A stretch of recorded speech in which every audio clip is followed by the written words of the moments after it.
Kereta korang kalau lalu bonggol ataupun jalan tak rata sikit, kereta tu dah rasa macam melambung-lambung, tak stabil. Lepas tu bila korang brake, kereta tu rasa macam muncung jatuh ke depan.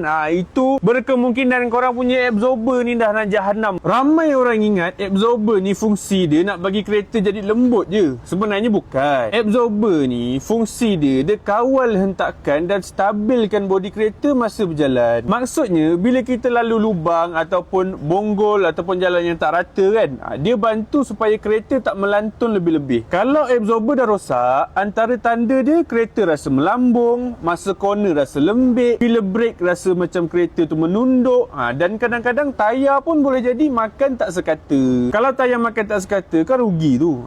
Kalau cek dekat absorber pula ada kesan basah ataupun minyak meleleh, itu memang petanda absorber dah bocor tu. Tapi satu benda korang kena faham lah, kalau suspension berbunyi, jangan terus hentam tukar absorber. Sebab bunyi-bunyi kat suspension tu boleh datang juga daripada stabilizer link, mounting, lower arm, ataupun bush-bush juga. Jadi apa-apa pun jangan terus hentam absorber ataupun benda-benda yang mahal-mahal dulu. Kita kena cek dulu secara detail. Yang penting korang datang dulu bengkel lah.